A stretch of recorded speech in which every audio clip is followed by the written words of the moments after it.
11 months of competition in 2016, we are here on the final day of the WCS Global Finals of 2016. We started with 16 players.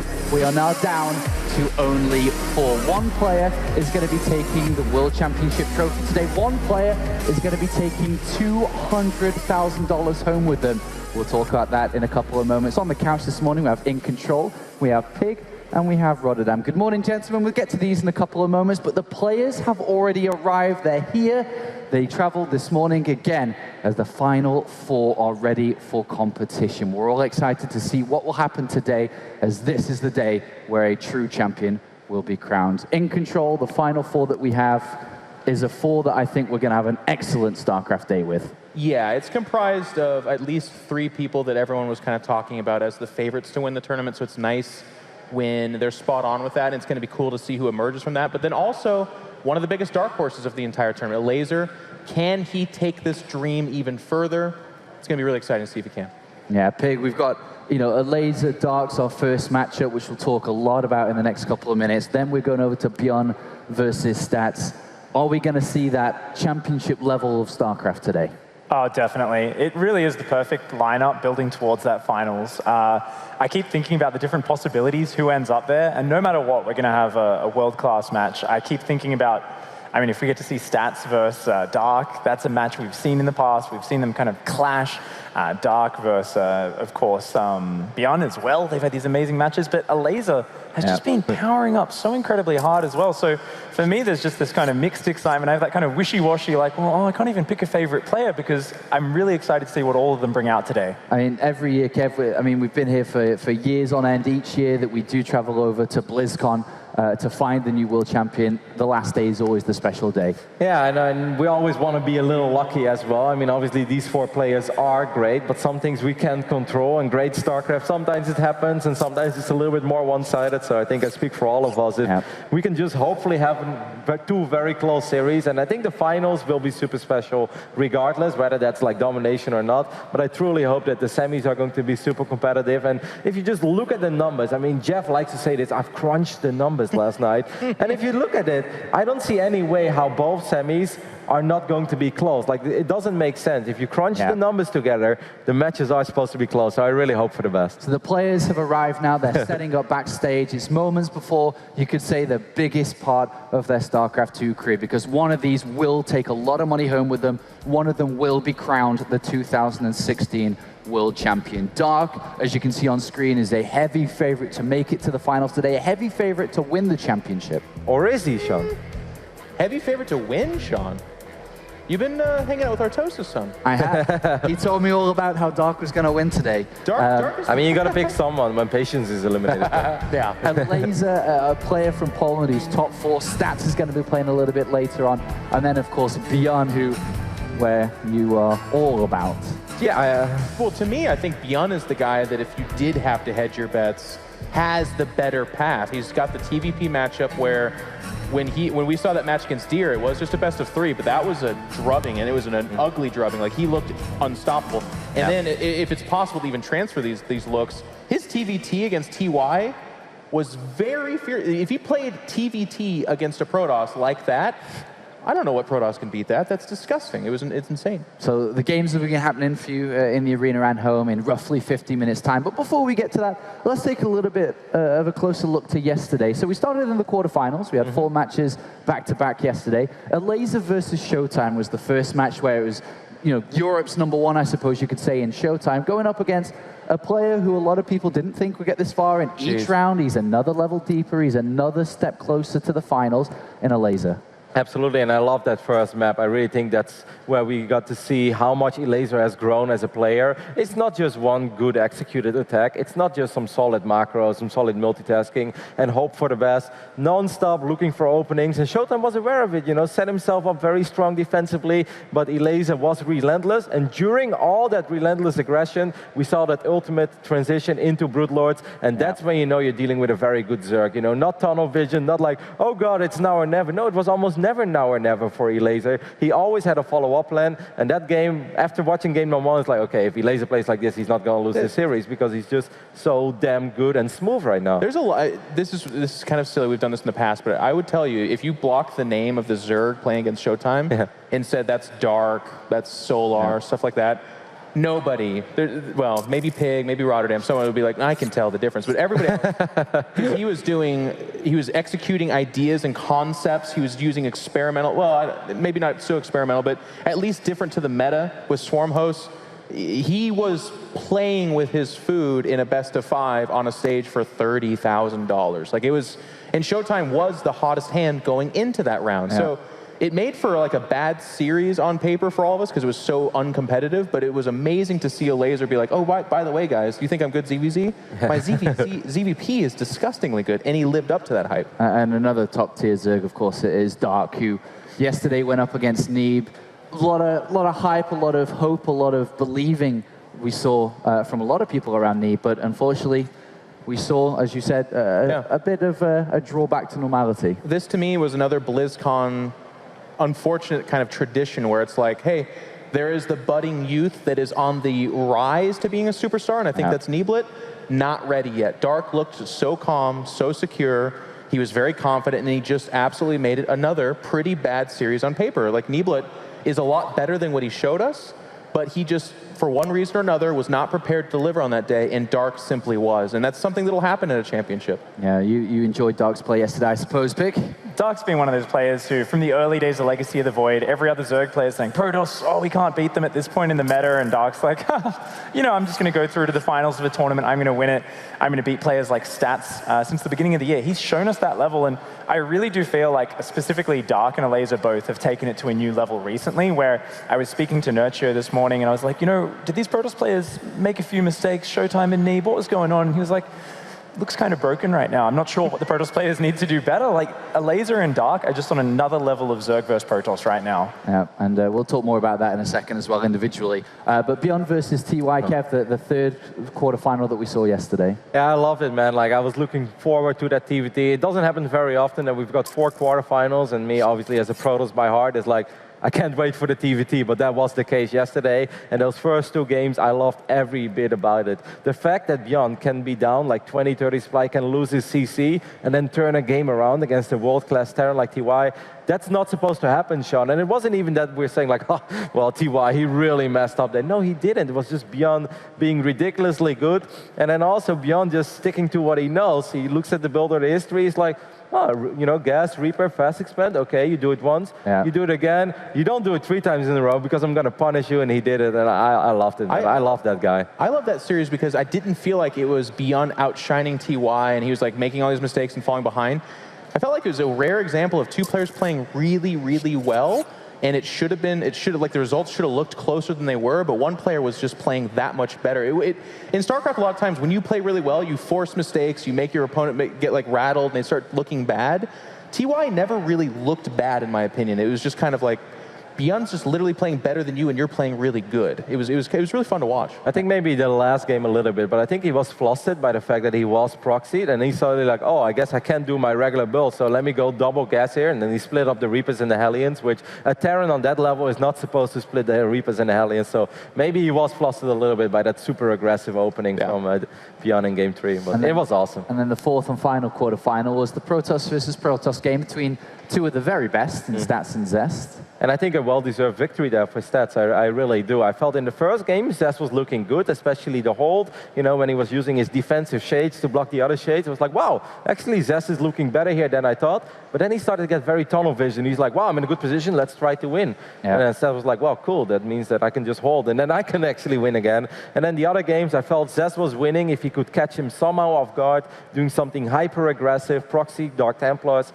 proxy a Stargate, but I felt the more normal the game went, the better Stats started to look, and I really felt that was a well-deserved victory. Even though it was close, I think he really deserved it. So that kind of leaves us with the 4 players that we have today. We can check in with the brackets, so you can see exactly how the games developed yesterday and what it's going to be looking like today. So we have the 2 matches in the semifinals coming up very shortly, and then we'll be moving into the grand finals. Each game currently is a best of 5 until the grand finals, which will then be a best of 7. So it's Zerg versus Zerg in the Polish player get Elazer versus the Korean Dark, and then a little bit later on today, we'll be having Beyond versus Stats. Let's turn our attention, though, to look at these players a little bit more closer, and perhaps the stories, some individual strategies and highlights. So let's begin with Elazer at the top of the bracket there. I mean, a remarkable story in itself that he's had a consistent year at the round of 16, round of 8 level, and all of a sudden he's in the semi-finals of the biggest tournament of the year. And I'll tell you what, Sean, one of the storylines that for me is most intriguing with Elazer at the forefront of this is,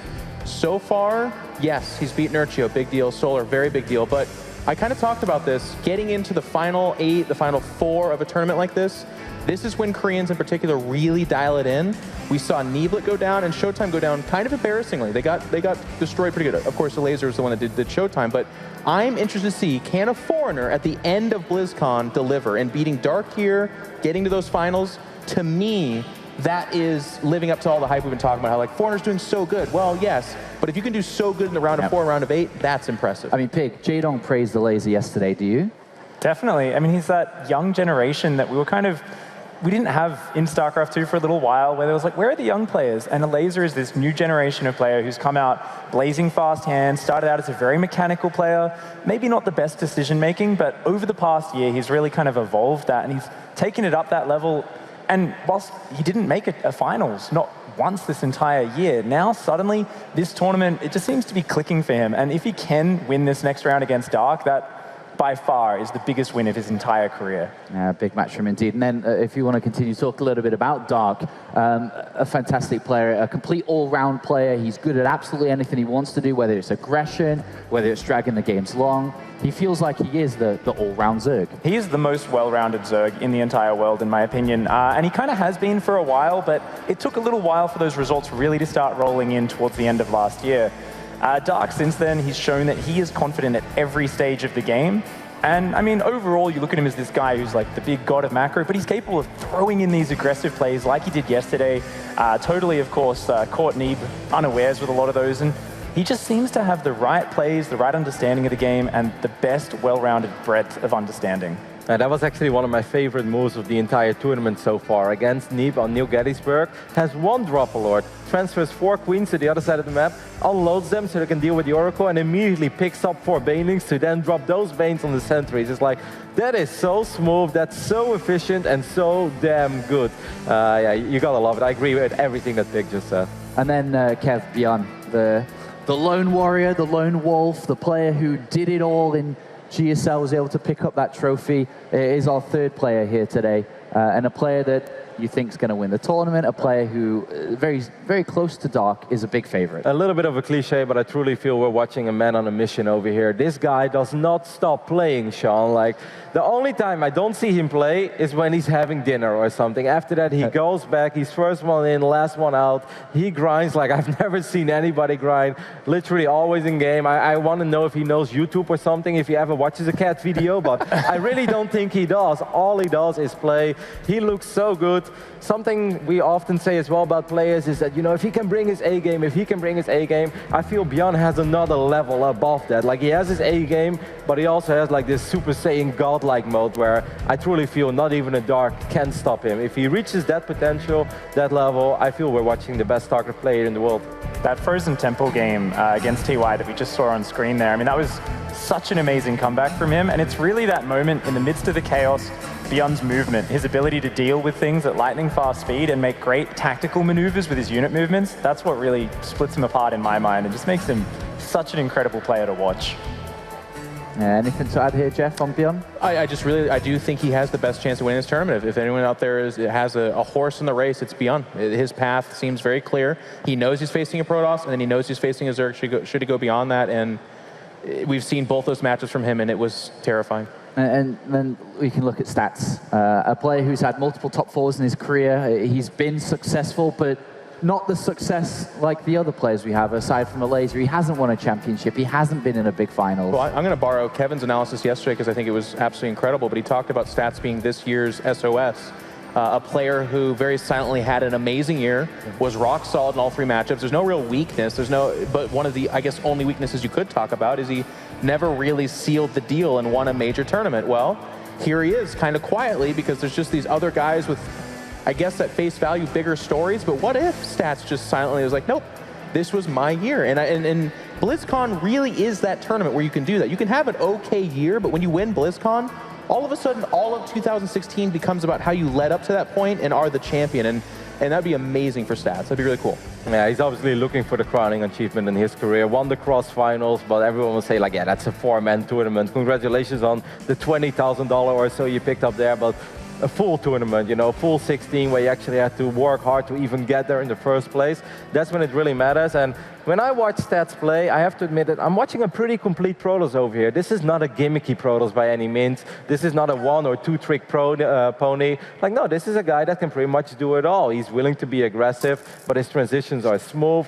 I think he's very confident in sitting back, getting all the beautiful Protoss stack. He's not someone who's like, okay, let me get this composition, then go for it. Like, no, he pretty much is the all-around package when it comes to a solid Protoss in this day and age of StarCraft. All right. Almost done with the pre-show. The first game is just around the corner. But the final thing we're going to do is... Do it. We have to predict or at least suggest who you think's going to win that championship trophy right behind you.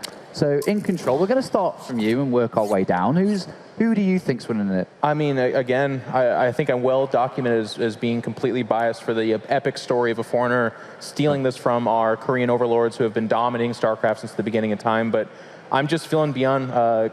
Kevin took that dramatic Instagram picture yesterday of him playing StarCraft until the wee hours of the night. And I'm like, I got it. I can feel it in my heart right now. But more even than that, he looked ferocious against TY. And before that, he looked just amazing against Deer. If he can maintain that level of play, who the hell can stop him? Not any of these other scrubs, I'll tell you that right now. Big. I got to disagree with you, Jeff. I think Beyond's great. He's a man on a mission, but if there's one guy to stop him, it's Dark. Dark, especially when you see him after a match, before a match, in the practice area, he's got this quiet energy, but you can feel something about him. He's got this real kind of momentum that he's gathering up, and I feel like he's always like, you know, he's got a bit of confidence, a bit of arrogance, but it's so well contained. He's got all this energy and he lets it all out in the game. I think Dark is the best player by far so far. If he keeps it up, he's definitely going to win. Okay, Roddy.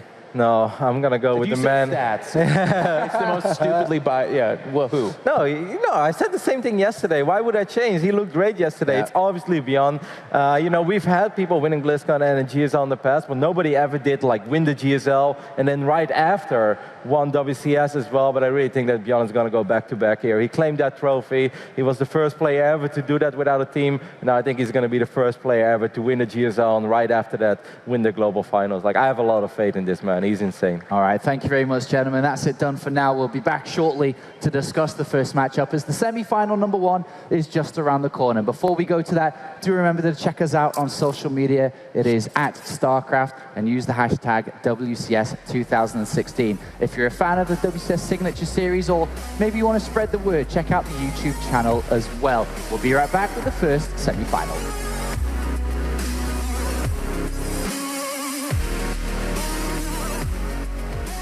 Welcome to BlizzCon! This is one of the coolest things you're ever going to see in your life. For Azeroth! We invented some brand new characters. When we first did BlizzCon back in 2005, we had no idea what to expect. Are we ready to begin the costume contest?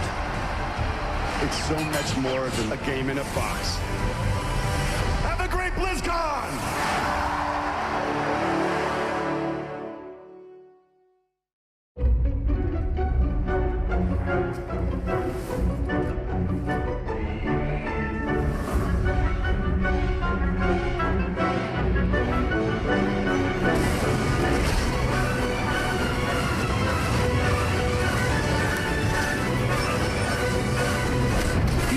Of the storm.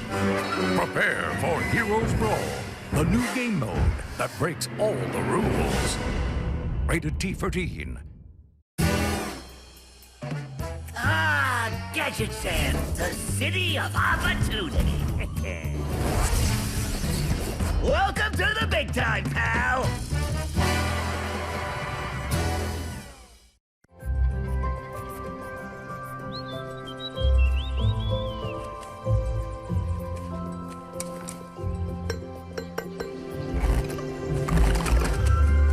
See the full animated short at...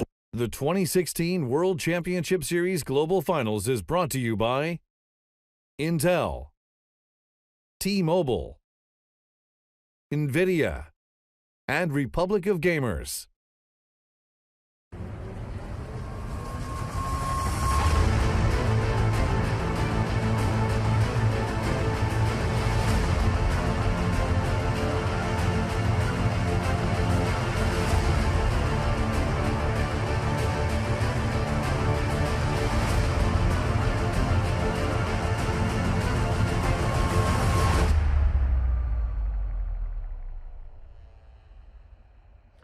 All right, it's game time. Semi-final number 1 is just around the corner. Welcome, everybody, online and in the arena here at BlizzCon. Dark versus Elazer is moments away from happening. Before we get into it, we are going to break the game down a little bit, look at the match, look at the players a little bit closer. Joining me on the couch, we have In Control, we have Pig, and we have Rotterdam, the same guys who were here a couple of minutes ago. But let's talk about this first matchup here. Elazer, we talked about him just now. He's had a fantastic story coming into this.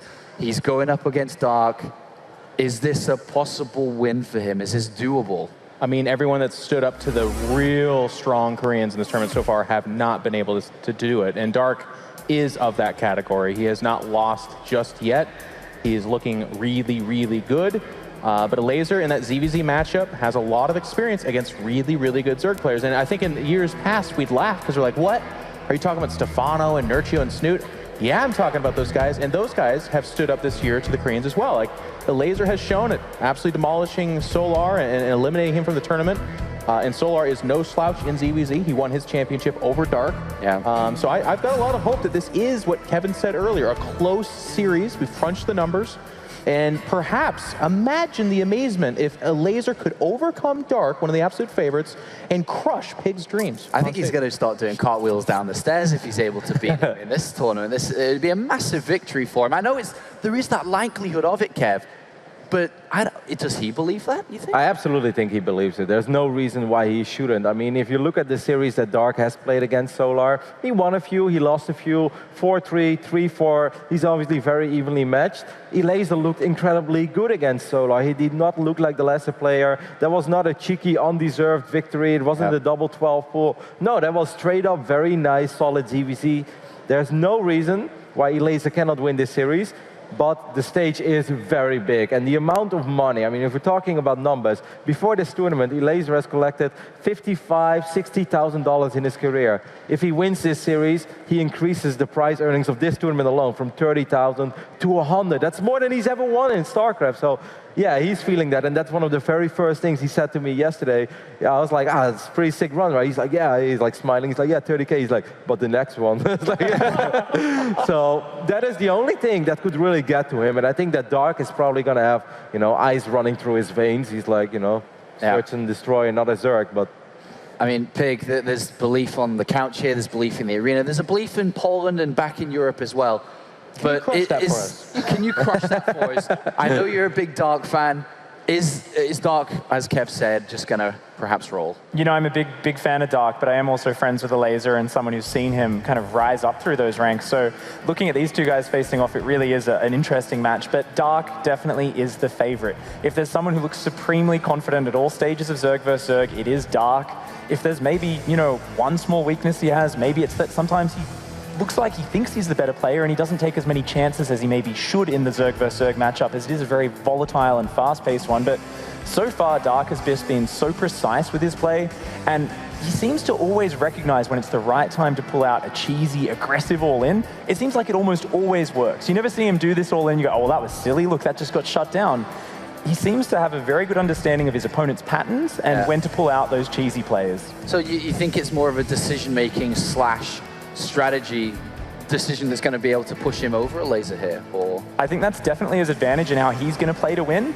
However, because he usually only does those all-ins when he's very sure it's going to work, it means it's not going to be very often. Whereas Elazer here, coming in as the underdog, I think he has a little bit less to lose, so I think Elazer might be playing a little bit more kind of gun-ho, take a few more risks, and if Dark plays a little bit too safe, being afraid of not making it to that finals, then he might let this one slip away from him. I can't reemphasize enough, like a lot of the analysis we gave earlier about, well, they're the underdog, so they know that if they lose, it's not that big of a deal. to me, that goes out the window at this stage specifically. Everyone believes it now, and as Kevin said, and this sounds weird to emphasize this, but guys, you gotta know, like what Kevin just said is real. His entire year he made $60,000. He's one best of 5 away from nearly doubling that. That is life-changing money, and nobody here is like, well, I'm gonna all in right now because I'm the underdog, and if I lose, meh. They're like, $100,000, I want that. So where I do feel like what Pig is saying is absolutely true, though, is that as the underdog, you should take more risks. If you're just like, I'm gonna play straight up, Dark is not worse than Elazer in any of the categories. He's as good or better at best. So he's going to want to take some risks. I think the most important thing here is that Elazer just keeps doing and keeps believing in ZvZ how he has played it over the last few weeks. Jeff and I casted that game against Nurcho, the second one, has an awesome engagement in the middle of the map. Beautiful surround, picks up everything, does not second guess himself once. Immediately grabs his forces, runs across the map and kills Nurcho. Super decisive, not worrying about like, oh, am I going to overextend? Could I lose the lead right now? Yeah. No, just do it. And it's very important that he keeps doing the same thing, that he keeps making the same decisions, and does not think about, obviously, the impact that this best of 5 has on his bank account, which is massive. But he's got to do what he has been doing. And then I really do believe he has a good shot. So that's part of why it's so hard to beat these screens on these stages, because of what Kevin's describing. Because so many times, and I work closely with Idra and heard him vocalize this a lot, where it's just like, I would do that, but I assume they're already counting or doing this thing that'll hurt me. You cannot play that way. You have to say, yes, they're very good, but they're human. I need to make this commitment right now. So when you look at the first map, then the one that's just around the corner, I mean, are we looking at caution from both sides, do you think? I mean, you can look at it from a couple of perspectives here. If you look at it the way that Dark played yesterday against Neeb, he went all out and just completely, by the looks of it, threw Neeb off for the entirety of the series. Is that something that he might try here against Elazer, or...? I think that he kind of played that way specifically to throw Neeb off. I think he saw that Neeb recently has struggled with very aggressive Zerg play a little bit. I think in this set, there's definitely a chance of that. Dark, has this great understanding, but I think what specifically gives me hope for Elazer is in that round of 16, he showed great decision-making. We used to see Elazer as a younger player doubt himself in the Zerg versus Zerg matchup and also doubt himself against certain things in the meta. But recently, he's become a much stronger strategic player, and that's really allowing him to thrive. The big thing mid-game stylistically I also want to talk about is these guys play very similar. They both love their Roach Wars, but they both love to transition into Mutalisks off it. So what's going to be very curious, though, is both of them have lost recently against Solar. Whenever he's made it to Hydras and Lurkers, they've lost almost every game where Solar's made it there. So is one of them maybe going to change it up, adapt, and play a Solar-esque style? Because that's found a lot of success against both of these guys. You make a good point, Sean, but it's very map-dependent as well. Yesterday, the first map in that series was Frozen Temple, and that allows Dark to indeed be super aggressive if he wants to. Now, Dark vetoes Frost, by the way. To me, that says, like, I'm the better Zerg. I don't want to play this 4-player map. I don't want to get the wrong side of the dice. I don't want to scout weird. I want to play normal. This case, first map is King's Young Station. I think we're going to see a relatively slow and steady first map, where it really just comes down to roaches. A lot of roaches, +1, +2, and then just good engagements. And one last thing we didn't mention, it's a minor fact, but Elazer comes from a country with a lot of strong Polish Zergs. Not just Nurcho, but Guru as well, and in the past he had Paranoid and stuff. I think that also means that just throughout his career, he's probably always had a lot of emphasis on being good in ZvZ, because if you want to make it somewhere, you got to at least be the guys in your country before you start thinking, across the border. So that's something that could work maybe a little bit in his favor. All right, thank you very much, gentlemen. We're now ready on the couch. We're here ready in the arena to begin the first semi-final of the WCS Global Finals in 2016. We'll be right back. It's Elazer versus Dark.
The reviews are in, and the critics agree. Overwatch is a perfect 10. Psst, what are you looking at?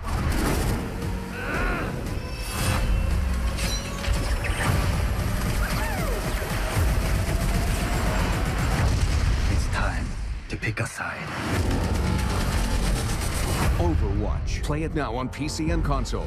The 2016 World Championship Series Global Finals is brought to you by Intel, T-Mobile, NVIDIA, and Republic of Gamers.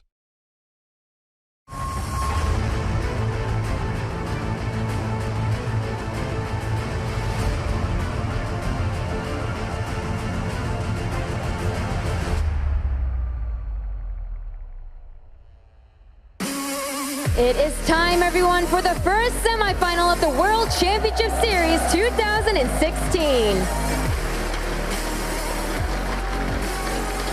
Our first player is a four-time grand finalist this year and arguably the best Zerg player in Korea in 2016. He's a clear tournament favorite, while his opponent was the biggest underdog of this tournament and is looking to continue a miraculous run, defeating 3 champions to make it here, and now one more stands in his way. Please give a warm welcome to Dark and Elazer!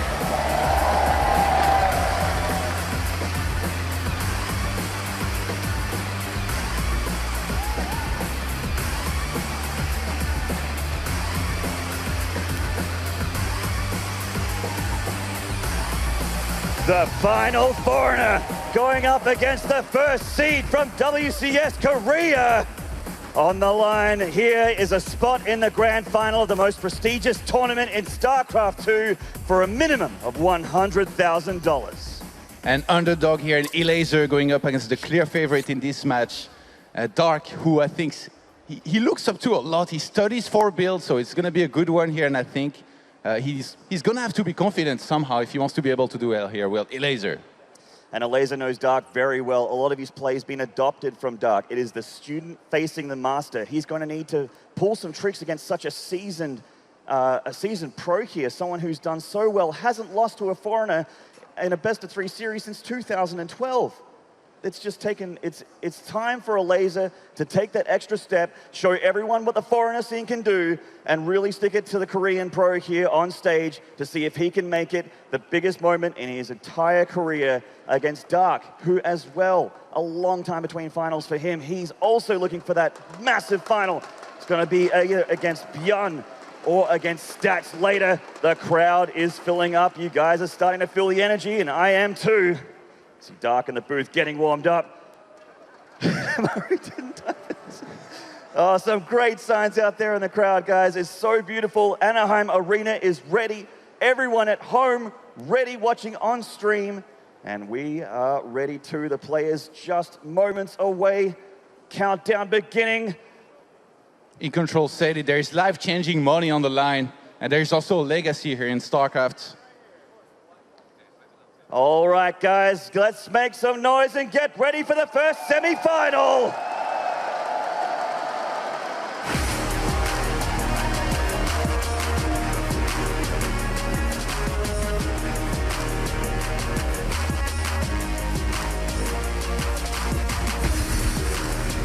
Right, nerds, Dark versus Elazer for semifinal number 1, and let's get into it.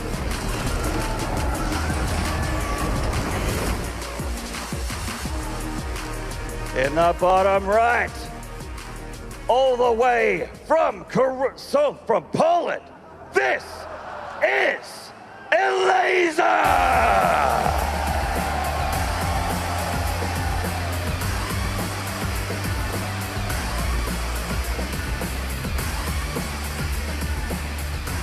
And in the top left, the #1 WCS Korea seed, this is Dark!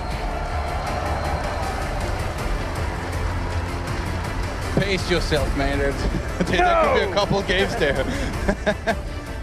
Pacing is for the weak, Todd. We mentioned a couple times, you know, Elazer is clearly the underdog here in this match. Originally, when the groups were drawn here for this tournament, he was going to face Dark first. They were in the same group. These were shuffled around. because some players couldn't attend eventually, but I had spoken to Elazer about this potential matchup with Dark that he was going to happen originally, and he had told me, he had started explaining me how he looked up to Dark so much. He always studied him for builds and everything. So just now I asked him again, how are you going into this match? And he was telling me that as much as Dark is his idol, and he studied him a lot to take build orders and all of that from him, in ZvZ it doesn't really apply as much because everybody pretty much freestyles. And there is also that dynamic going to this match where the underdog a lot of the time will be forced to, or think that they are forced to cheese to have a better chance just because they are facing a better player, but Elazer doesn't feel like that. I think he said to me that Dark likes to play kind of greedy, but it will be very, very risky to try and punish him just because he mixes in a lot of different builds. So I don't think we're particularly going to see too many all-ins here from Elazer unless he changes his mind midway through the series in those games. He has that power, but ZvZ has historically always been that that matchup. Even since the beginning of the game, it's been a knife fight since 2010. And this matchup still can be on a cusp, can swing, is oftentimes very 50-50. Even with the prestige that Dark has and his expertise and the fact that he plays in Korea, you would think he's the favorite for sure, but Elazer himself told me he feels that this is a 50-50 matchup for him. Elazer showed that he can be super solid in this matchup earlier when he faced Solar and Nurture as well. Taking out Nurture, who Atos often refers to as a Code S level player, and rightfully so. Nurture is such a god, but took out his countrymen to be here today. So we see a third hatch, a little bit quicker here, but Dark, Elazer getting his at the back there as well. And it's just a little bit of posturing here, scouting the Lings, having a look and seeing what's up on the field. Both players going for speed, but Dark going for 14, 16 Lings. Yeah, and Elazer didn't get a Baneling Nest. He's going for a Roach Run at the back of his natural. This could be a disaster if he does not see this coming. Dark clearly wants to be very aggressive with this. Wow. This is kind of what a lot of people would have expected from Elazer, but Dark turning it onto the other foot here. Elazer coming in with these Lings. Will he be able to see what's up? The flood of Lings is here, and he needs to make something happen now. He has all the time in the world. Well, not really. He's seen the Lings across the field, and he has a lot of Lings on the field already, but he has to pull all the way back for his defense again. I think this was a bit of a bluff here from Elazer. He moved, made sure that he showed these Zerglings so that Dark would play defensive, but it feels like Dark somehow knows what's happening, and he's heading across the map here to go for a big attack. There is not going to be any single Baneling here for Elazer, and he's starting a couple Roaches and additional Zerglings here to try and hold on in this first map. He needs the Roaches and the Queens in a good position as well. These Banelings are dangerous for any cluster of Lings or any Baneling nest, and Dark is starting to work on this third. Elazer with plenty of units though, does deflect it for now, but two Banelings sneaking into the natural, getting 4 drones. That could have gone a lot worse. Elazer still alive for now. Baneling looking for a juicy connection there on those Lings. Great micro from both players so far. Oh, Elazer taking a big hit to his Zergling count there. The Roaches have joined the fray, and they will be able to clean this up, but Elazer takes a bit of drone damage there. Yeah, not the end of the world though. They're still equal in walkers, but 2 Queens are going to be caught. Queens caught out on the map. That's disastrous for Elazer. Those are so important. Injecting his hatcheries, keeping his lava count up, and he still has so many Lings alive. Elazer's Roaches pulling back. He needs that surface area to favor him here against these Lings getting those wraparounds. Elazer losing another Queen. And he's trying to get Burrow, but will we even see it come into play, Todd? So much damage here from Dark. Yeah, and he's far from done. These Zerglings go uncontested. That's it, GG! Dark gets himself the first game in a dominant fashion. Well played, and did we expect anything less from this beast? Former SSL champion, making it to the grand finals of the cross final as well. Elazer looking for his first grand final spot. But this is the toughest mountain he has ever had to climb. This is his toughest series in his entire career right now. It looked like it was going to be a hold at first for Elazer, that initial attack, even though he lost a couple drones. But then behind this, I think he just didn't read properly into those Lings headed towards him. He tried to get a lot of Roaches out, but they got surrounded. Those 2 Queens getting caught as well was a big mistake. And this is definitely very worrying here for Elazer, who again goes into this matchup here not just as the underdog, but against a player who he looks up to a lot. It's always very hard to get your mindset right when you go into this kind of matchup against somebody that you study and you idolize.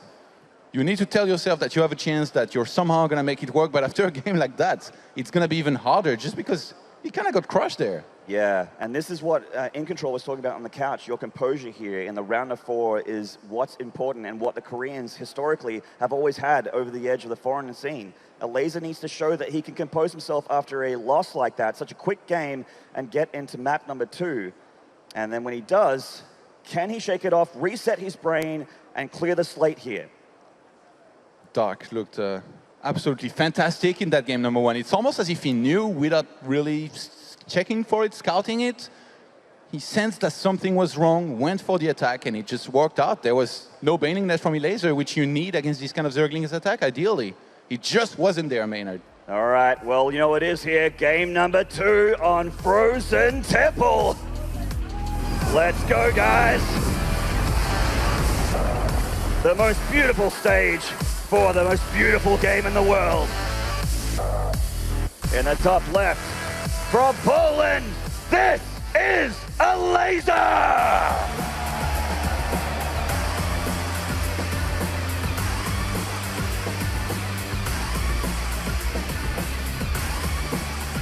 And in the bottom right, all the way from Korea, this is Dark!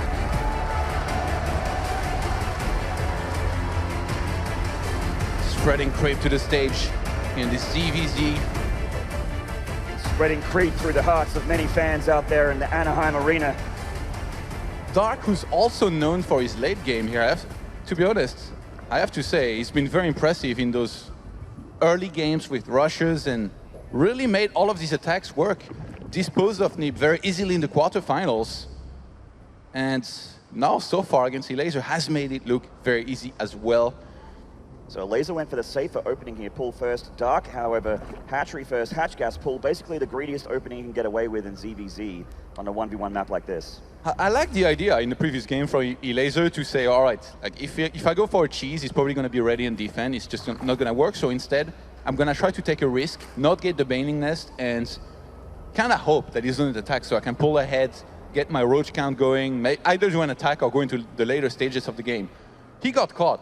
It happens sometimes, and he took a chance, he didn't pay off. Now he needs to completely reset his mind, go into the rest of the series thinking one game at a time, and if he can do that, I still believe that Elazer has a chance here to win against Dark.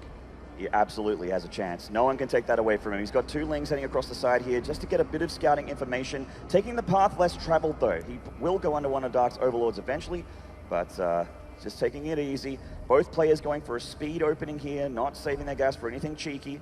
It is quite often what we see in ZvZ. No surprises there. Yeah, they're still mining gas, though, actively, which for ZvZ is very, very common there, obviously. You want to go into that baning nest if you want to play very standard. Make sure that you're safe. You don't necessarily have to attack with it, but if you think that the opponent, much like in the previous game, could be playing a little bit greedier, then you can attack. Actually, quite a few links were made only on here by Dark. Before he goes back into droning, it's very important to show these links here as soon as you make them, so that the opponent kind of fears that you're going to go for an attack and starts making links himself. Evolution Chamber here starting early on from Elazer, so... Wow. Yeah, Elazer... He's going to go for a wall-off. Yeah, maybe misreading this a little bit here, maybe thinking there's a lot more aggression than there is. And Dark, however, he pulled 2 Lings back from that cluster of 6, and he's making a 3rd hatchery back here. And that's not spotted, I believe. I think the Overlord is a little bit too far away, so that's a big bit of information that is missing, unless he saw the drone walk by. 18 Zerglings are going to start. Oh yeah, Elazer is going to go for a big attack here on 2 bases. He might just start all-inning here. After what happened in the previous game, he's getting a ton of links, +1 missile started. He could cancel that if he wanted to get more units. But with this Roach Warren, it's very encouraging for him to go into a lot of roaches as well behind this if he wants to. The Lings have been shown here. Dark sees that there's a lot more than he expected heading across the map here, and he's starting to react. His Roach Warren not quite done yet. Hatchery not quite done yet. He may have to give it up, but he's got a lot. 18 Lings on the way here to muster up his defenses. Elazer's Lings are here. And the funny thing is that he still didn't see the 3rd base, so he's going to go straight into the natural. Can he break that position? It's going to be a tough one. 2 Queens on the ramp here. Dark reinforcing from the main. Elazer's Lings are all dead. Starting to getting his reinforcements, but with a defender's advantage, Dark holds very, very easily. Yeah, this looked like an easy hold. And then behind this, Dark, though, he cannot know whether Elazer is getting more units or if he's droning up.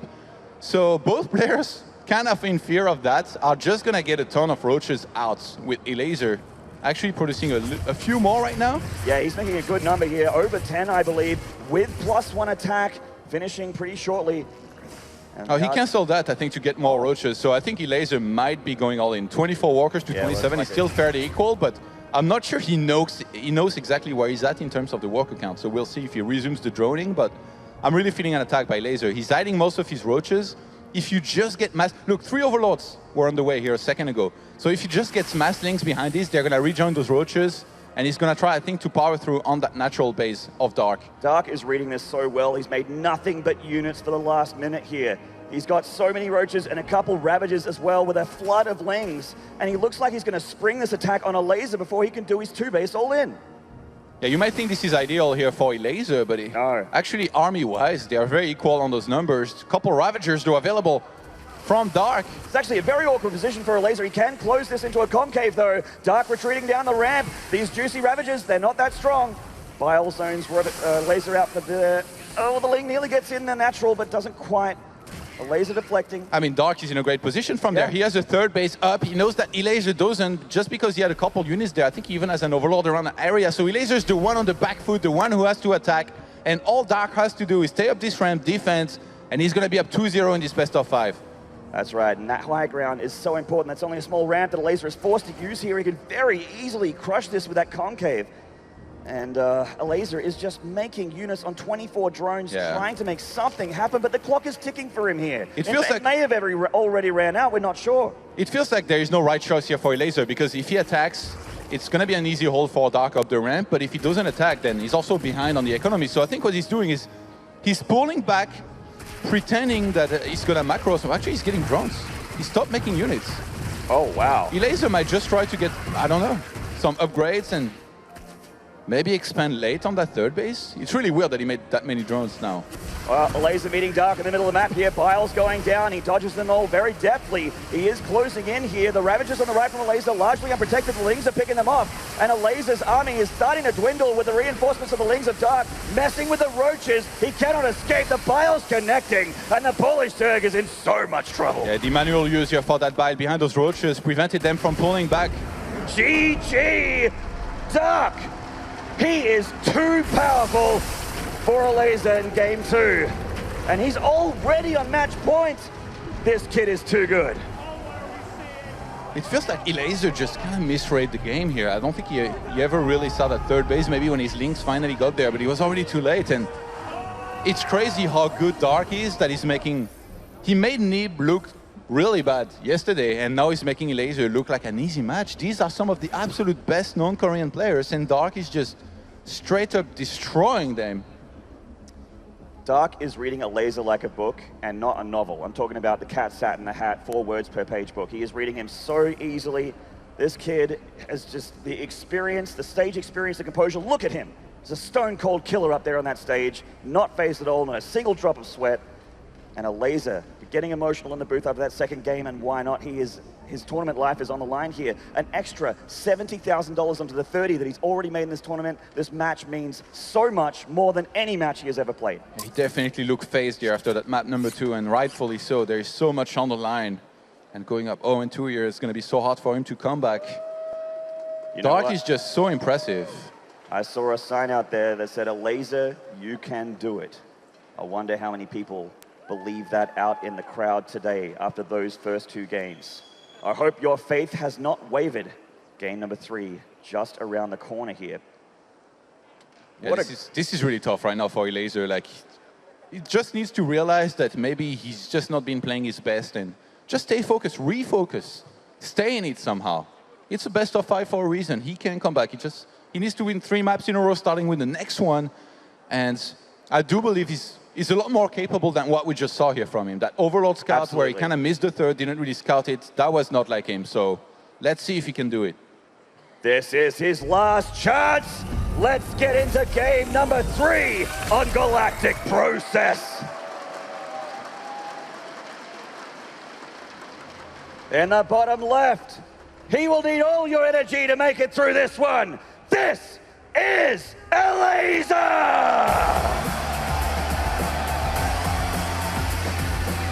Still faith and passion out there in that crowd. I love it.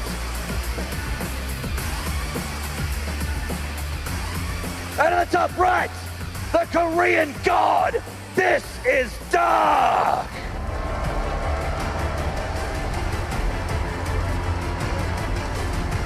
His face looks like he's playing a ladder game, Todd. He might think he is. So much waiting and anticipation, he's just making everybody look like the easiest match of his life so far. So hopefully Elazer can start fighting back there on Galactic Process, which I think might be one of the meta maps for that. Not nearly, you know, as open as some of these other maps that you have. If you want to play a little bit more defensive as Elazer, try to take it to the later stages of the game. You can do that. Obviously, it's ZvZ. Any attack is always going to be very dangerous. So both players opening with a hatch first here and transitioning into the gases in the pool. And it's going to be a reasonably greedy opening here, a macro opening, nothing cheeky at the beginning of the game, no all-ins from Dark. I mean, sometimes when you're on match point, you're like, you know, I have 2 maps to work with here and I feel like I'm the dominant player. You throw in something like, you know, maybe a 14 pool or, you know, a Speedling, Baneling all-in or something like that. But no, Dark is respecting his opponent here. He's just going to play the later game and see how he goes. Yeah, Elazer before, remember he mentioned to me that he thought that Dark sometimes is greedy, but it's very hard to punish him because you need to catch him. You kind of need to be lucky, right? It's very hard to properly read into his build where you're going to be able to tell when he's really being greedy and when you can punish him. That's the difficulty in StarCraft. So in game number 2, he tried to punish, but I think it's been also talked about how you need to be decisive. I think it was Roddy or In Control on the couch that mentioned that if you're going to go for a build, you need to actually commit very heavily to it. Yeah. That looked a little bit indecisive from Elazer. First, he made Zerglings, but at the same time, he was maybe getting some more drones. He didn't really commit to a complete all-in. And neither was it a really good one. It was just a couple links, you know, to go for an attack and kill a bunch of stuff. So just wasn't enough, and that didn't do anything. I think a lot of what had to happen there was actually Dark was already at the front door of Elazer before he sprang his attack, so he didn't even have the opportunity to get across the map with anything other than his links. His roaches joined the party way too late. Dark already had the extra income, the army supply, and that third was unscouted for most of that game.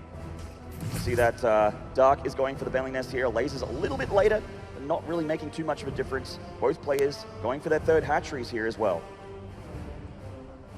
And Elazer, like I mentioned on this map, I do think that if he goes into a longer game, it's going to get more competitive than those previous ones where he got attacked and killed, he attacked and it didn't work, and then that was pretty much it. So I do hope we get to see a little bit of a longer game. Yeah, for sure. Dark, you know, like I love this sticker that we have at the bottom, by the way, when the couch is on and stuff. Like there were a few quotes from Dark, and one of those was that he watched Elazer play earlier in practice, and he said that it looked very similar to when he himself was playing, and that because of that, it was going to be a hard match. So you never really know when people are actually being modest or not, but well, I do think that Elazer is very good with his speeds, his injects and everything. So if he takes it to a longer game, it would definitely be very interesting to see how it goes. But Dark, with the quicker lair, whereas on the other side, we got a Roach Warren from Elazer so far. And also the most value Zergling there just scouted all of the tech from Elazer, which is down here at the second hatchery. So he knows exactly what Elazer's up to. Elazer not quite sure yet. His 2 Zerglings are coming in here to have a look. Dark trying to deny the scout. And Elazer just confirmed the timing on that third base finishing as well. So he does see that lair, sees the Baneling Nest, and an extra gas going up in the main as well. So both players getting an exact read of what's happening. Let's see their reactions. Lair from Elazer is the reaction to seeing what he could do. Yeah.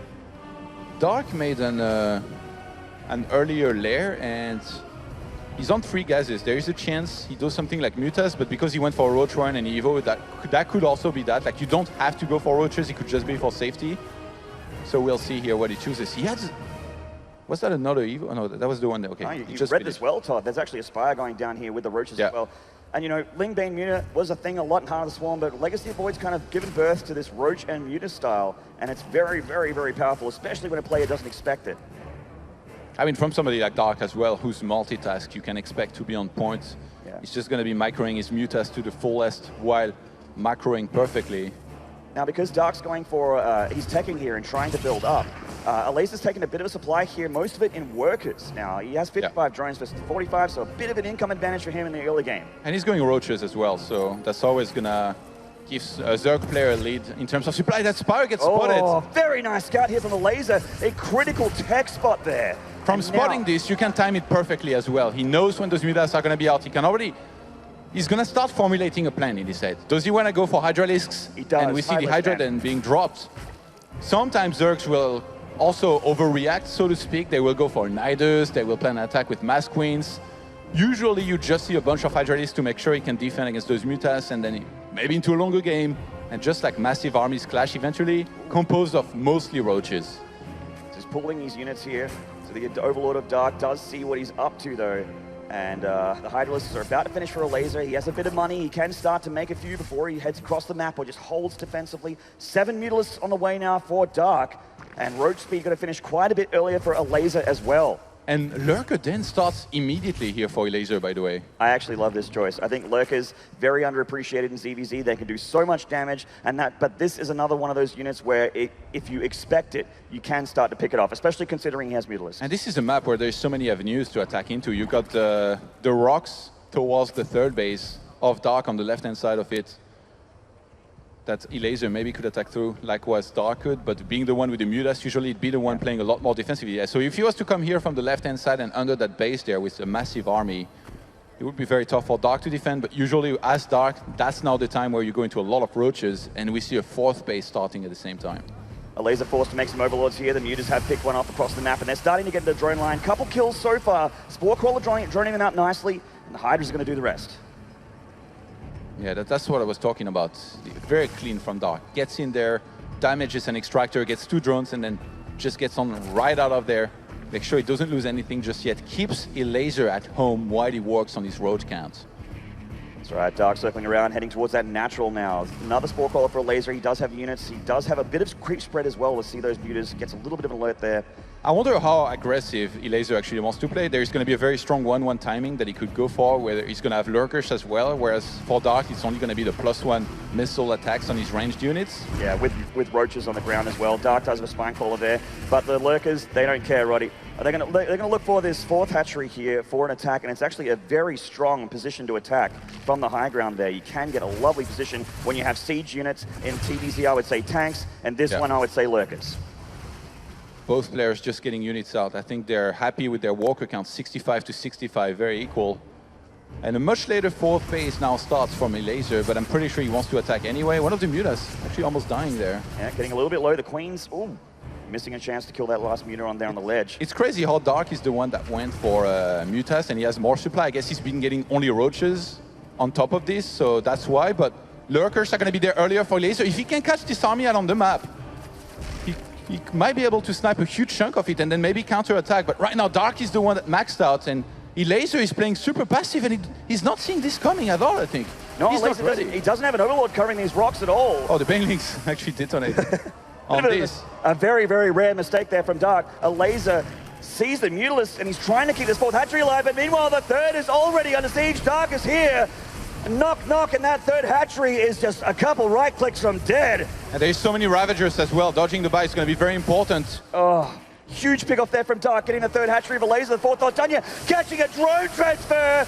Dark is so good at this game. He's reading Elazer so well, and he's already seconds from dead here, losing drones. Dark is so close to that grand final position. The 4th hatchery go down. Laser is down to 2 bases. He has useless lurkers on the outside there, pulling all of his mobile units back to deal with a very mobile Dark. Elazer needs to attack right now. There's no other way around it. He lost some of his very important bases. I guess the only one thing he's got going for him is that he's got way more army supply with 137. He needs to go across the map, and he's going to do that. A big final push here to try and somehow win this game. But he changes his mind and turns around. You're absolutely right, Tata. I feel like when that +2 finishes, he needs to get across the map, use the army supply advantage to kill Dark right now, or his tournament life is over. And actually, +2 missile is on the way. It could finish before a big fight happens, maybe if it's delayed a little bit more. Way more army supply here for Elazer. It's now on everybody. You need to go for it. Stop running around chasing these few units out on the map. You need to go for a full-on base trade as well if you need to. But there are lurkers in defense now. There are, and the Overseer is a little bit late to the party for Elazer. He's just realized that the lurkers are here. His army advantage is shredding before his eyes here, Todd. He's pulled back. The Overseer is here now. Doesn't have speed, but is with his army at least. Dark repositioning these scary siege Zerg units. And Dark looking like he's going to punish on the other side with the Mutalisks. Elazer trying to send some units on the outside for a flank here. I mean, Dark is just so cost-effective with every single one of his units, covering with some of his units on the left-hand side with the Mutas as well. Now he's flying back. And Elazer's background lurkers are actually damaging a lot of Dark's units here. Yeah. But I think Dark is set up defensively well enough that he shouldn't die there. And if that doesn't happen soon, Elazer, he's still on 2 bases. He's trying to retake that one, but his economy has been wrecked. He's on 38 walkers against 70. Every position for Dark looks so strong and hard to attack into. I'm trying to think in my brain, what can Elazer do at this point? He's got his lurkers at the front, trying to start a little bit of free damage. It feels like Elazer was supposed to be the one to attack through these rocks around that third base, but he just wasn't. Dark was the one who went through there. And the army supply lead switches into Dark's favor. Dark ahead in every single way except for upgrades right now. With +2 about to finish, Elazer will only be up in Carapace, and he's already heading towards Tier 3 Infestation Pit on the way here for Dark. Yeah, this feels like an impossible situation for Elazer right now. You know how everybody has like this one game they would like to travel back in time to try and correct? I feel like every series that Dark is playing, his opponents are gonna feel like that. Getting rid of some of these lurkers here. Yeah, nearly killing one. Get away. Just repositioning them. This is a lovely spot for Elazer with these Zerg siege units, but Dark's too good. He's not going to run up there and suicide his units. The Overseer's coming in here, seeing what's up. They get a view of the high ground. Dark, though, so patient, so carefully, knows he's ahead. He's just going to get further ahead. Drone that fourth up, get that econ advantage, and keep it. I like that Elazer is getting tunneling class here. This could be the one thing that makes him somehow salvage this game. Eventually, if he was to finally walk on these rocks on the left-hand side, he's going to do that. So I think he realizes that he cannot break that position with just pure units and attack into lurkers. Yeah, he needs to do damage to Dark in the next few seconds, or it is going to be all over him. He needs to kill maybe a hatchery, maybe a base. Looks like Dark's actually going to accidentally catch a bunch of Elazer's units here. Dark has so much banked that if he can trade these units cost-effectively, or even not cost-effectively, he's going to be able to remax very fast. He's got a lot of lava available as well. 28 lava already from Dark, so even if he loses this army, he doesn't care. And he just kills 2 queens, runs right in, hits the already crippled production of Elazer, and goes deeper here into the tech, into the natural, blocking the main ramp as well. Hydralisk Burrow in fear of Dark's army here as they head into the main and start clearing up whatever's left. Elazer will clean this up. The Mutas join the fray. There's only 2 Hydralisks here, Todd, and they're dead. Now the Lurkers are in big trouble.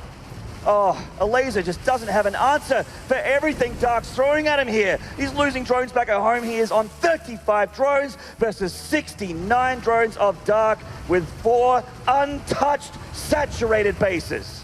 Yeah, you gotta appreciate Elazer's fighting spirit here, but I think he's running out of time there. He has to go for a fight, but Dark just won't give it to him. Actually, right now, he's kind of taking a poor fight, but like I said, he can remax super quickly behind his 22 roaches on the production tab here from Dark. And that might be all he needs. Elazer's army getting hit by the lurkers of Dark there, and his army supply is still in advantage of Dark. The upgrade advantage, not as good as it used to be. He is still up by armor, and he's trying to run in here, but there is a Spore Crawler. Oh, he's gonna go right past this. If somehow Elazer can sneak into every single base at the same time, there may be a way for him to win this game, but it's going to be really tough, Maynard. That's right. This is his Hail Mary play here, the Roach Burrow play. Can he get damage done? He's getting a lot of drone kills here. He is definitely getting damage, but he needs more than that if he wants to even it up here against Dark. Way more than this damage. Yeah, Dark is towering the supply here. Massively in the lead. Lost a lot of drones, but he still has this massive bank, which is going to allow him to remax on a way bigger army than Elazer, who's pretty much broke here. There is basically the name of this game here is in this income advantage tab for Dark. He did take a big hit there from that Roach run by of Elazer, but held the thought. Big engagement here for Dark. He's got this huge concave of Zerg units hitting the lurkers from Elazer. He's running out his army. That's it. GG! Dark is your first finalist at the WCS Global Finals for 2016.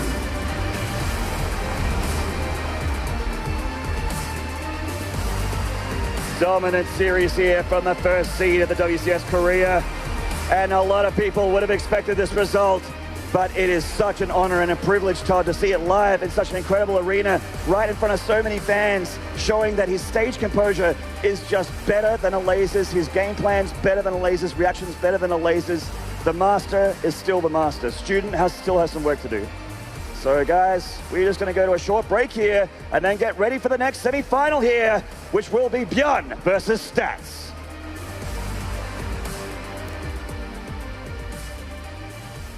Welcome to BlizzCon! This is one of the coolest things you're ever going to see in your life. For Azeroth! We invented some brand new characters. When we first did BlizzCon back in 2005, we had no idea what to expect. Are we ready to begin the costume contest? It's so much more than a game in a box. Have a great BlizzCon!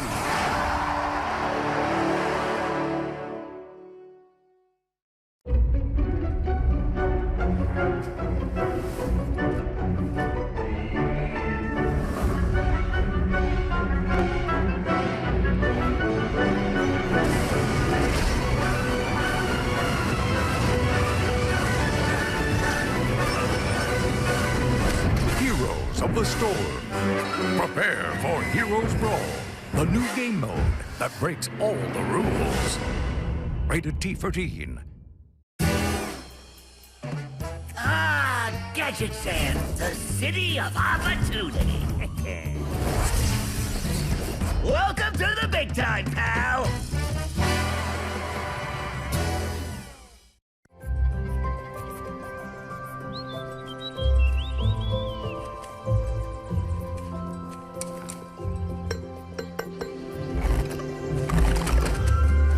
See the full animated short at After a very convincing 3-0 series, we have our first grand finalist. It is Dark.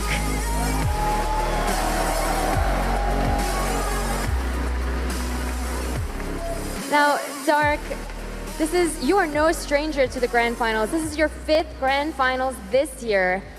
That is an incredibly impressive result. What are your thoughts on first making it to the grand finals once again? 일단 이번 결승전 진출이 5번째인데 되게 대단한 성적이잖아요. 그래서 첫 소감 얘기해 주세요. 그냥 몇 년 전부터 열심히 노력하던 게 이제서야 빛을 발하는 것 같고 좀 되게 기분이 좋은 것 같아요. He says, I've been working so hard for many years now, working towards moments like this. So I finally feel like this is the year where all of my efforts are coming to fruition. So I'm very, very happy right now.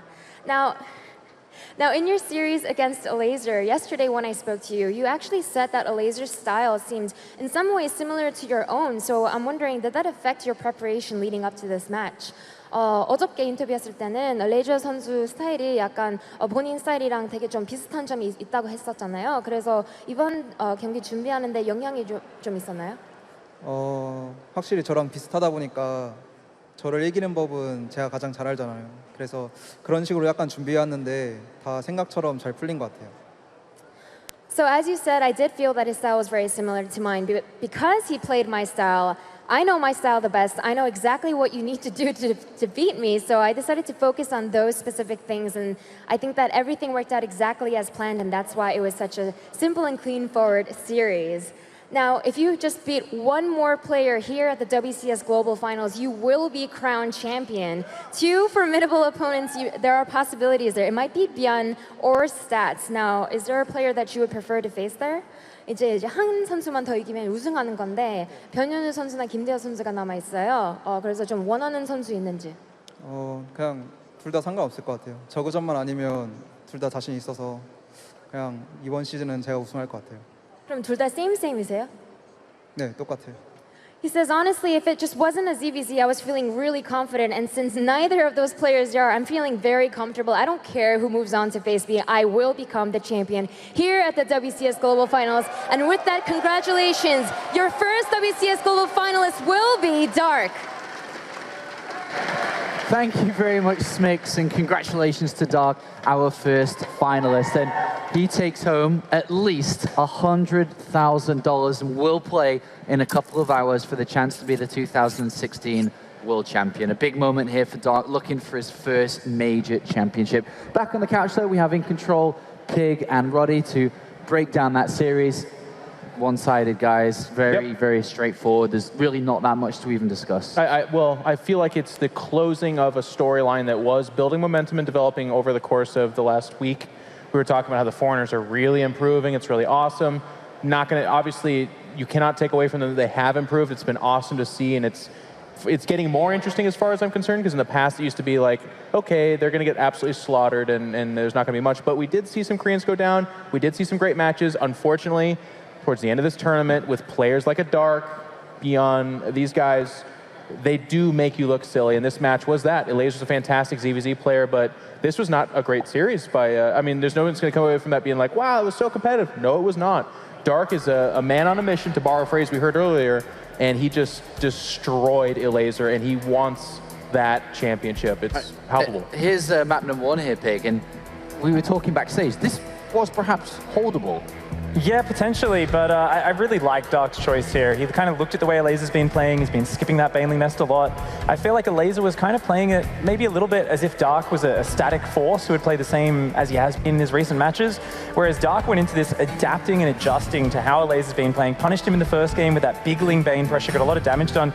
And then in the second game as well, Elazer kind of overcommitted with his speedling pressure, probably should have just gone for the third base, and suddenly found himself down 2 games after just very decisive, simple, clear-cut early games from Dark. Well, he's checked for the third base. They pointed out he actually didn't even see it as he ran past it. And to your point, like going against 2 queens and a comparable number of Zerglings on that low ground is not favorable. Like it's weird for him to miss the mark that far. Yeah, it felt like 2 straightforward, easy wins, and then this was just third map was just outplayed. A ZvZ clinic, I would almost say. You know, just smooth transitions, using the mutas, picking up the overlords, making it hard for Elazer to even figure out where is Dark now, where is he going to strike next. And the moment he lost that third base, we knew it was going to be incredibly close. You know, numbers-wise, army supply, we were like, maybe there is a chance. And then he used those lurkers. Dark used his own lurkers at the fort. So sick, got a couple of massive hits off because he was using hold position. And yeah, he was just smooth sailing up that point. He was almost throwing, I mean, 3,500, 4,000 minerals, and he's like, you know, I could max out, but I could also wait and see what it's like. Like, oh, you've got only 2 more Mutalisks, I'll make 10 more, or excuse me, 2 more Hydras, I'll make 10 Mutas. Yeah, that was a really sick final game by Dark. I mean, the first 2, like you said, little straightforward, but the last one was really like, hey, you guys want to know how you play ZvZ? Like, yeah, you Europeans are pretty good, but I'm still Dark. I do want to say, because this is going to be the last chance to say this, the rest of the tournament is all Korean, it's all the absolute best, it's going to be awesome. I really hope the foreigners do take this BlizzCon and look at the next year with hope. Like, they've improved, they've won tournaments over Koreans, and now in BlizzCon, the biggest of the big, we saw some names missing from this top 8 that everyone predicted to be here, like your Solars. And I think even though these matches haven't been the most competitive, they're starting to see that they have a chance, and I hope that is a storyline that carries over in 2017. All right, well, let's take a quick look at the bracket here, as we are starting to mold that final position as we have our first player through to the finals. It is Dark, as you've just seen. He'll be going up against the winner of our next match, which is around the corner. It's going to be Beyond versus Stats. You know what's worth mentioning as well is that so far Dark has lost 1 map in this entire tournament. He's 10-1 in maps at the WCS Global Playoffs. It's like, that's pretty good, you know. Sometimes we look at these numbers, it's like, he's got a 90% win record. But then it's like, you know, in a bunch of tournaments where nobody really knows who they played against, like, no, he's actually 10-1 at the Global Playoffs. It's like, okay, I guess he knows how to play Zerg. He really does, and Pig, fingers crossed to see if he's the champion a little bit later on, but it will be, no doubt, whichever way happens with the second semi-final, a fantastic grand finals. That's going to be happening in a couple of hours' time. Before we prepare ourselves for the second semi-final, though, we are going to head back to the main stage with Smix, who is with Elazer, the highest finishing non-Korean in this tournament. Thank you very much, Apollo. First of all, Elazer, thank you so much for doing this interview. I know it's hard to come out here and talk, especially after a loss like that, but it goes without being said, what you accomplished here is absolutely amazing. You made it to the top 4 here over players that have won tournaments, they won SSLs, GSLs, and you made it to the top 4 past all of them, so you must still feel very proud. Yeah, obviously I'm very proud, very excited that I was able to come here. I'm honored to play in front of this crowd, but yeah, I'm sorry that I couldn't show better games in the semi-final. But, well, I'm sure this crowd is actually thankful to you to showing all the great games. And prior to this match, actually, when you were interviewed, you actually said that you agreed that you felt you were the biggest underdog at this tournament. So when you came to California, what sort of expectations did you set for yourself? Well, my expectations was to take 1 map in the group stage, so I'm very happy about coming to the top 4, but yeah. This was actually the first tournament that I really didn't believe in myself. I just thought I'm going to drop out in the first round. I had no expectations at all. So as you actually moved forward, moved through the groups, defeating world-class players, what was that like for you? It was amazing. Like, I'm really happy about every victory I had, but yeah, I'm still really sad about this one loss. Now, this crowd, there's obviously a lot of supporters of yours, and I know that there's a lot of fans of yours as well watching online, so what do you have to say to those guys? Thank you very much for all your support. I'm really thankful to all of you. I'm gonna try my best to come to the next BlizzCon and show better games. Well, thank you very much, Elazer. Definitely wishing you the best of luck moving forward. And of course, guys, we are headed to a very short commercial break. But when we come back, we will be back with the next semifinal match.